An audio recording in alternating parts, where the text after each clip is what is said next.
Oh, great. Okay. Hi, your Zen Life. Um, I'm here talking today with my new friend, Chris Becker, who wrote this book called Healing with Psychedelics. I learned about this book through my conversation with Francois Bourzac and that kind of world that opened up.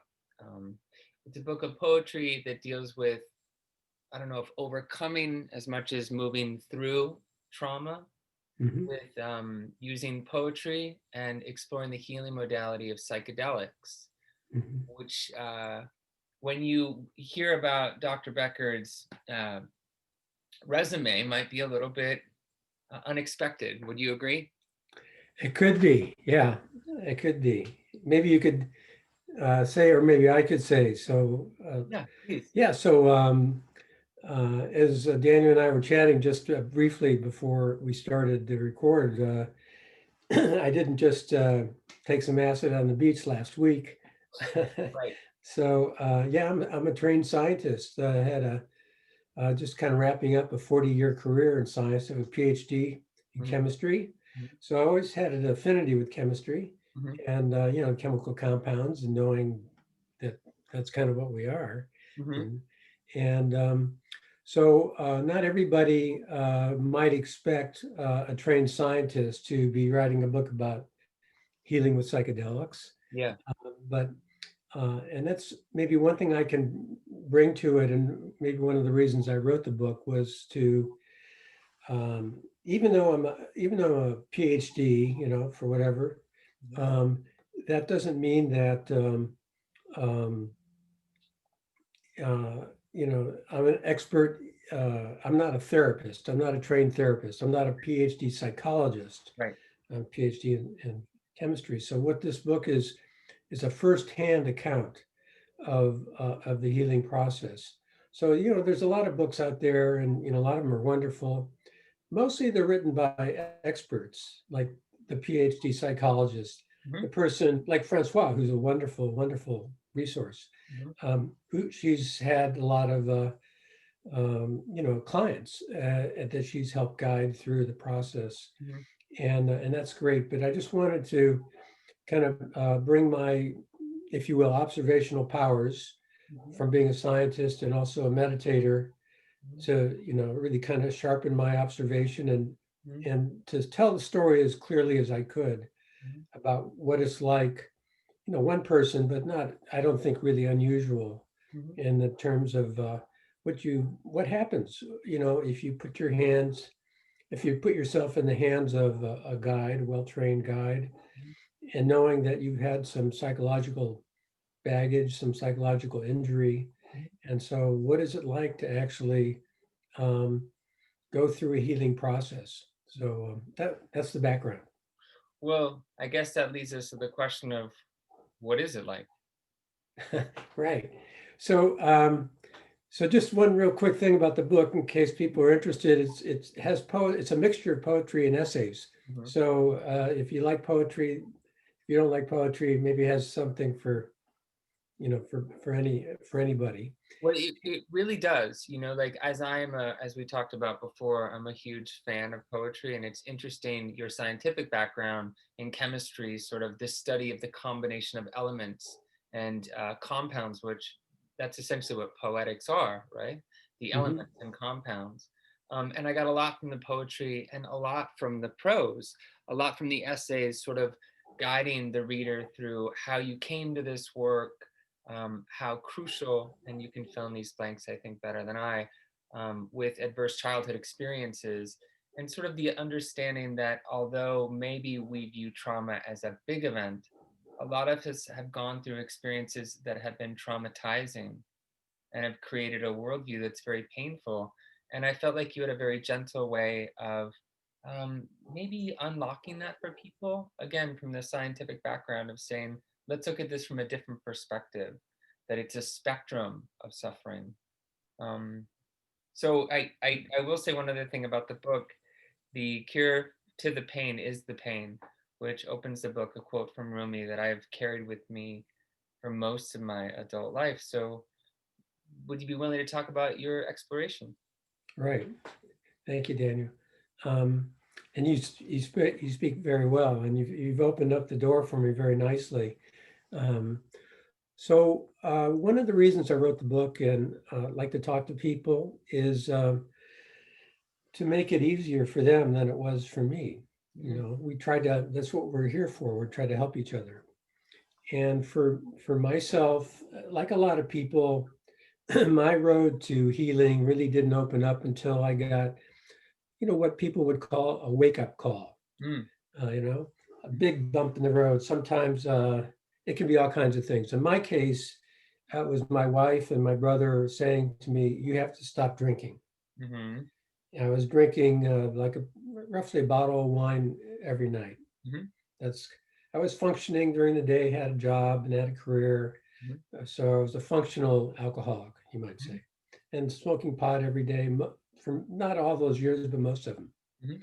So, so I was addicted, Mhm. and a lot in our society, a lot of people think, "Well, you're addicted as a bad thing and all," but really, the way to look at addiction, and it could be alcohol, it could be a drug, it could be shopping, it could be sex, it Oh, yeah. could be food, food, and it could be all kinds of things. It doesn't have to be alcohol or drugs. Could be all those things.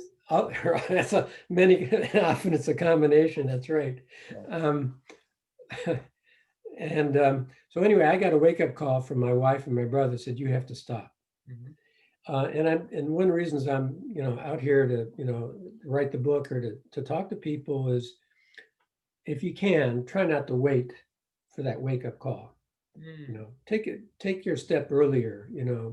And so if people look in the mirror and say, "Am I doing any of those things we just talked about?" Mhm. In terms of every day, kind of I got to do this and a way of escaping the pain or escaping just being with ourselves. Mhm. Or it could be depression. A lot of people are depressed, anxiety. If those are things that people are struggling with, um, don't wait, don't take them to the grave. Do something about it. And this a healing path is there's more than one healing path, of course. I recommend psychotherapy for a lot of people. I know our society has a stigma about, oh, you must be really messed up if you have to go to a therapist. That's a really terrible thing, Quite uh, unfortunate. and very unfortunate. And with or without psychedelics, that's a good thing. Psychedelics are strong medicines if Mhm. they're used in the right context. That's really how they are used here. In my experience, that's how I use them. Mhm. So, so I got a wake up call from my wife and brother, quit drinking. And they said, well, you have to have a plan. You just can't say, oh, I'm going to stop and expect that's going to work. So what's your plan? So I thought about it and I had come across the book by Michael Pollan. Many people know How to Change Your Mind. It was a bestseller. And I just coincidentally came across it a few months earlier. So I knew from that book that there's a history Mhm. of psychedelic medicines being used to treat addiction and depression, anxiety. Mhm. So I thought, well, okay, I know it's not legal yet, although there's a few clinical trials, but Yes. um, and eventually it will become more mainstream, but it may still take a few years. So I wasn't going to wait, and my wife and brother weren't going to let me wait. So I found somebody who he was an above ground, what we call above ground Right. licensed therapist, but he was connected to that world. So I knew through him I could get connected to this kind of medicine. But we started with just some basic psychotherapy for a few months. You might say plowing the ground, really getting into some memories, opening up some memories, doing some dream work, trying to he's trying to help me understand, like, what's this coming from? You know, it's not coming from a vacuum. This need to, in my case, numb myself. Mhm. Everyday use of alcohol or pot. Right. So what's behind it all? Mhm. So we started to open up my memory, and trying to understand. In my case, for a lot of people, it comes from childhood. I'd say a majority of us. And like you said beautifully, as you were introducing me, uh, it doesn't have to be a single event, trauma, Mhm. although it can be, but it could be a sexual abuse, a rape, a beating, but it could be just daily. looks that like say, you're not all that good, Mhm. or correcting your behavior. Oh, don't do that. Don't do that. Mhm. Or all these subtle things that can happen. Yeah. So it can take a wide spectrum. Mhm. Basically anything that makes us different than the way we were born to be, that turns us into a different person, um, which our natural defenses allow us to adjust to survive. Mhm. But unfortunately, we tend to carry those defenses into our adulthood, Mhm. and they limit us and give us bad behavior and pain. In my case, pain. I was trying to numb, and also how we interact with people. In my case, I'm in my third marriage, Mhm. and a lot of people have, the marriage divorce rate is 50, 60%. A lot of people are in unhappy relationships, Mhm. and a lot of this stuff is really coming from our childhood trauma or psychological injuries. Mhm. So that's my path. Yeah. Yeah, no, you said so much that I want to address. It's really powerful to look at these things, to look at our coping skills, right? To view drinking or food or working out or status or some way to cope. Um, I work with a lot of people in the field of addiction, and the thing I try to impart to them, the teens and the adults, is your coping skill is a survival skill, and it worked. You've survived. But now we have an opportunity to update that, to move beyond that, to say, thank you for keeping me alive. I'm sure there was a reason I needed you. Mhm. And now we have an opportunity to grow and not just be surviving, but move into sort of thriving. And as you were saying, expressing the true nature of who we are. Mhm. And it sounds like this is what's happened with you and through you. I'm curious if you could speak a little bit, because I know we're both meditators, about the parallels of your psychedelic healing to your meditation and just what that looks like in your life. Right. So I am I am a long-term meditator, Mhm. and I've been meditating for about 30 years, mostly Zen style. Mhm. And meditation is a beautiful thing, I think. It can be very helpful, but it's also not necessarily a panacea by Right. itself. Mhm. And so one of the things I mentioned in the book and in talking to people is what we call spiritual bypassing. It's Mhm. actually a phrase a psychologist, John Wellwood, coined. And that's where people use meditation, or it might be yoga, or it might be working out, whatever, some sort of thing like that, which has some very good qualities, but we can pursue those without taking care of the psychological injuries that we've been carrying. Mhm. And so, in my case, I was, a quote unquote good meditator, but Right. but I was carrying all this baggage. I was still drinking every night. I get up early in the morning, have a nice meditation, and I drink a bottle of wine at night. Yes. Well, how does that make sense, right? Yeah. So, well, it does make sense if you understand Yeah. spiritual bypassing, and so we have to be aware of our behaviors and depressions, anxieties, Mhm. and know that if you heal them, actually your meditation can blossom. Mhm. Um, I was speaking to a Vipassana meditator. My first therapist was a Vipassana meditator, Mhm.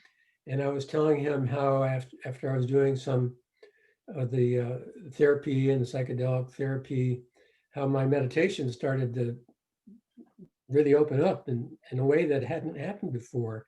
Mhm. And he just said, "Oh well, you removed the block. You've healed this trauma, and it's just opened you up." Um, so meditation can help people in this process. I think help them be calm and centered when they're going through therapy, whether it just be talk therapy or psychedelic assisted therapy.